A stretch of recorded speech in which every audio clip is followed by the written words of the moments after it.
अब बात करते हैं आज के गुरु मंत्र की। आज रविवार है, भगवान सूर्य का दिन है। यदि आपको लगता है कि आपके घर में कोई नकारात्मक ऊर्जा है या किसी भी तरह का ऊपरी बाधा का आपको भय है, तो आप आज ये उपाय कीजिए और लगातार 7 रविवार तक कीजिए।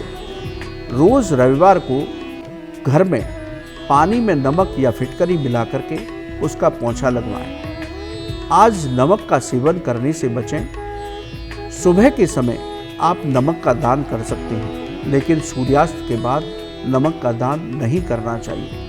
इसके साथ ही सूर्य देव को जल में रोली और गुड़ मिलाकर के अर्घ दीजिए। घर के मंदिर में सुबह और शाम घी का दीपक जलवाइए और घर के मुख्य द्वार पर बाईं ओर शाम के समय एक दीपक जलाइए।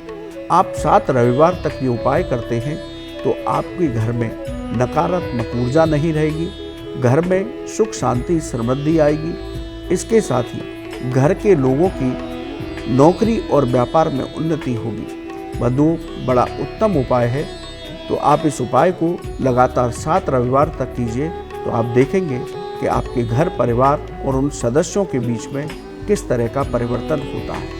करके देखिए, आपको लाभ की प्राप्ति अवश्य होगी। बंधुओं, आगे की राशियों पर चर्चा करेंगे, लेकिन हमारे एक दर्शक हैं, उनका प्रश्न है कि हमें विशेष रूप से धन लाभ पाने के लिए, अपने पैसे बचाने के लिए अपने पर्स में क्या रखना चाहिए। देखिए बंधुओं, यदि आप अपने पर्स में पूजा करने के बाद एक गोमती चक्र, हल्दी लगे साबुत चावल जो पूजा के हों, कोई एक कौड़ी, चांदी का सिक्का या पीपल का पत्ता, इन चीज़ों को रखते हैं तो आपका पर्स हमेशा धन से भरा रहेगा।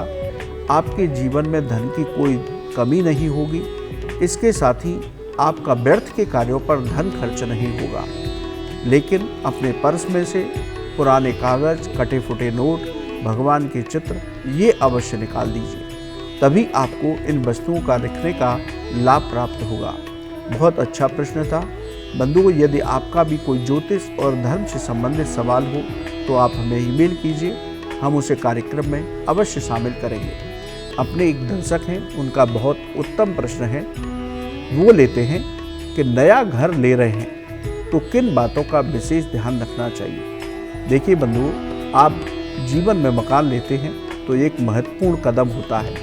इसलिए जब भी आप मकान खरीदें तो घर का मुख्य द्वार हमेशा देखें कि उत्तर पूर्व या उत्तर पूर्व दिशा में हो, तो ऐसा घर बहुत उत्तम होता है। इसके साथ ही रसोई घर में दक्षिण पूर्व दिशा यानी कि अग्निकोण में हो तो बहुत उत्तम होता है।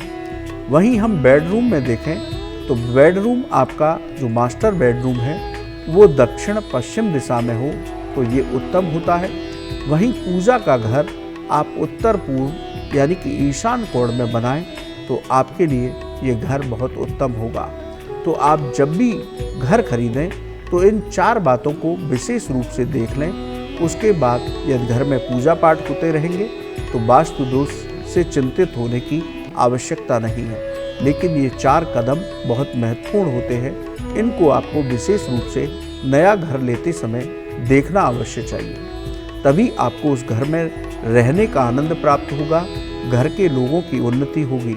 नहीं तो घर में विवाद की स्थितियां बनी रहेंगी। बंधुओं, आज के लिए इतना है। कल सुबह पुनः आपसे मुलाकात होगी।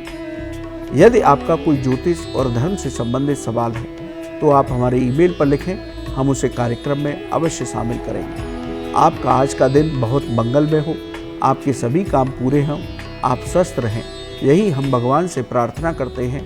राधे राधे।